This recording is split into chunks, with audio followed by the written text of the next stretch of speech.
Hello दोस्तों, welcome to back my YouTube channel RV tech educations में आपका फिर से एक बार स्वागत है।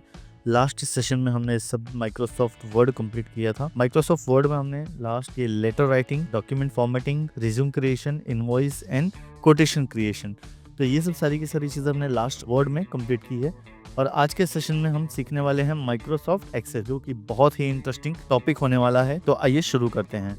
हम माइक्रोसॉफ्ट एक्सेल में स्प्रेडशीट पे काम करते हैं। स्प्रेडशीट का यूज बहुत सारी चीजों के लिए होता है, जैसे कि डेटा को मेंटेन करना, एमआईएस डेटा रिकॉर्ड्स को मेंटेन करना, फाइनेंशियल कैलकुलेशंस जैसे बैलेंस शीट वगैरह आपको चेक करना है, बिलिंग वगैरह से रिलेटेड अगर आपकी कुछ इन्वेंट्रीज है आप उसको भी काम कर सकते हो, जैसे सेल्स रिपोर्ट वगैरह जनरेट करना है और भी बहुत सारी चीज़ें यूज़ करनी है तो आप यूज़ कर सकते हो। उसके बाद है बजट बनाना, किसी चीज़ का मंथली का बजट वगैरह भी मेंटेन करके रख सकते हो एक्सेल में। आप ग्राफ भी क्रिएट कर सकते हो अपने हिसाब से। तो ये सारी की सारी चीज़ें मिलने वाली है आपको स्प्रेडशीट। और माइक्रोसॉफ्ट एक्सेल के जैसे बहुत सारे एप्लीकेशन है जो ओपन सोर्स एप्लीकेशंस भी होते हैं। ओपन ऑफिस है, लिब्रे ऑफिस है, WPS ऑफिस है, गूगल स्प्रेडशीट है। डेटा को मेंटेन करने के लिए ये सब एप्लीकेशंस का भी इस्तेमाल लोग करते हैं। तो आइए शुरू करते हैं अब माइक्रोसॉफ्ट एक्सेल। स्टार्ट बटन पे क्लिक करके हम देखेंगे यहाँ पर एक्सेल, और यहाँ पर आपको एक्सेल मिल जाएगा। एक्सेल पे क्लिक करना है, एक्सेल चालू हो जाएगा। एक्सेल चालू होने के बाद आप यहाँ पर देख सकते हो रिसेंटली डॉक्यूमेंट्स, जैसे हमारे पास पहले था, और ये इस तरीके से यहाँ पर हमें नए नए फॉर्मेट्स भी मिल जाएंगे जिसमें हम बहुत सारी चीज़ों पर रख के काम कर सकते हैं। एक ऑप्शन तो ये होता है चालू करने का। दूसरा ऑप्शन है विंडो+R। विंडो+R करके आप यहाँ पर एक्सेल टाइप कर दो और ये एंटर कर दो तो ये चालू हो जाएगा। अब इस तरीके से भी आप यहाँ पर ओपन कर सकते हो। यहाँ पर हम कभी भी ब्लैंक डॉक्यूमेंट्री लेते हैं जिसमें हमें काम करना हो, तो ये हम आ जाते हैं ब्लैंक वर्कबुक। पूरे के पूरे फॉर्मेट को समझना बहुत जरूरी है कि फॉर्मेट में इस तरीके से छोटे छोटे ये क्या है, तो पहले ये समझना बहुत जरूरी है। तो सबसे पहले बात करता हूँ मैं यहाँ पर। तो फॉर्मेटिंग ऑलमोस्ट आपको सेम मिलने वाली है जो हमने वर्ड में की थी, और यहाँ पर भी फॉर्मेटिंग आपको सेम मिलेगा, लेआउट्स भी सेम मिलेंगे, टैब्स भी सेम मिलेगा, बट थोड़े से फॉर्मेटिंग में चेंजेस होते हैं, जैसे स्प्रेडशीट के हिसाब से चीज़ें बदलती है। यहाँ पर वर्टिकल कॉलम और हॉरिजॉन्टल रोज मिलने वाले हैं, तो ये सब चीज़ें हमें थोड़ा सा ध्यान देना होगा। एक बार फटाफट रिवाइज करवा देता हूँ मैं। ये सारे के सारे हमारे होते हैं क्विक एक्सेस टूल बार। इसके बाद ये टाइटल बार, और उसके बाद यहाँ पर आप क्लोज बटन देख ही रहे हो, ये होता है रिस्टोर पेज, ये होता है मिनिमाइज पेज, और ये होता है रिबन डिस्प्ले ऑप्शन, जिसको हम यहाँ से ऑटोमेटिक भी हाइड कर सकते हैं और वापस भी लेके आ सकते हैं टैब्स के थ्रू। ये जो फाइल होम ये सब जो दिया है आपको, फाइल होम इंसर्ट, ये सब इसे हम टैब कहते हैं। और शो टैब्स एंड कमांड, अगर शो टैब्स एंड कमांड पे क्लिक करते हो तो ये सारे के सारे उसके कमांड्स और टैब्स हैं।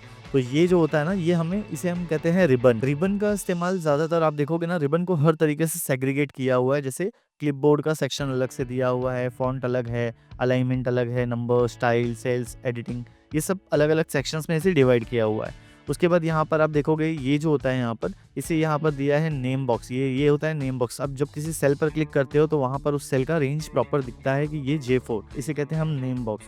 आप इसे सेल एड्रेस भी कह सकते हो, बहुत से लोग सेल एड्रेस भी कहते हैं, और हम इसे नेम बॉक्स भी कहते हैं। ये होता है हमारा फॉर्मूला बार, जहाँ पर आप कोई भी फॉर्मूला वगैरह टाइप कर सकते हो और देख सकते हो। उसके बाद ये ABCD और ये जो 1 2 3 देख रहे हो ना, इसे हम हेडिंग कहते हैं। ये जैसे मैंने एक सिलेक्शन किया, ये कॉलम सिलेक्शन है, और ये होगा जो ये रो सिलेक्शन होगा। ओके, कॉलम कभी भी वर्टिकल होता है, रो कभी भी हॉरिजॉन्टल होता है, तो ये हमेशा याद रखना है आपको। बहुत बार लोगों को इसमें बहुत कंफ्यूजिंग होता है, तो इसके लिए मैं आपको बता रहा हूँ कि कॉलम और रो, ये कॉलम है, ये रोज होते हैं, और जो ये छोटे छोटे डब्बे दिख रहे हैं आपको, इसे हम कहते हैं सेल। ओके, फिर उसके बाद इसे कहते हैं वर्टिकल स्क्रॉल बार। ओके, यहाँ पर आपको मिलेगा ये हॉरिजॉन्टल स्क्रॉल बार, आप देख सकते हो यहाँ पर। यहाँ पर आपको ये व्यू बटन मिलेगा, जैसे आप देख सकते हो ये सब सारे के सारे बटन फॉर्मेट। ये मेरी एक शीट है, मैं इस पे और भी बहुत सारे मल्टीपल शीट्स वगैरह यहाँ पर हम क्रिएट कर सकते हैं। जैसे शीट 1 है ये, और अगर मुझे लेना है तो +2 पे क्लिक किया तो शीट 2 आ गई। इस तरीके से आप प्लस पॉइंट पे क्लिक करोगे तो आप यहाँ पर शीट ऐड करते जाओगे। आप यहाँ पर आप कुछ भी अपने हिसाब से लिखना चाहते हो आप लिख सकते हो, जो भी आपको लिखना हो आप इसमें पर्टिकुलर सेल में आप हर चीज़ लिखते हो। ओके, यहाँ पर आप नंबर, नाम, अल्फ़ाबेट, ये जिस तरीके से भी आप लिखना चाहो आप यहाँ पर लिख सकते हो। ये सब सारी के सारी चीज़ें डेटाबेस के लिए हम यूज़ करके देख सकते हैं। आज की डॉक्यूमेंट्री के हिसाब से हमने ये सारी की सारी चीज़ें कवर की। नेक्स्ट सेशन में मैं आपको बताऊंगा इसमें डेटा एंटर करना और फाइल फॉर्मेटिंग में हम जो चीज़ें सीखने वाले हैं, जैसे डॉक्यूमेंट को सेव करना, और ये सब सारी की सारी चीज़ें हम नेक्स्ट सेशन में करने वाले हैं। तो आज के सेशन में बस इतना ही, मिलते हैं नेक्स्ट सेशन में। अगर आप लोगों ने मेरे चैनल को अभी तक सब्सक्राइब नहीं किया तो आज ही सब्सक्राइब करें। आप लोगों के लिए चैनल पे पोस्टिंग करता रहूंगा, हमेशा कुछ ना कुछ नया सीखें।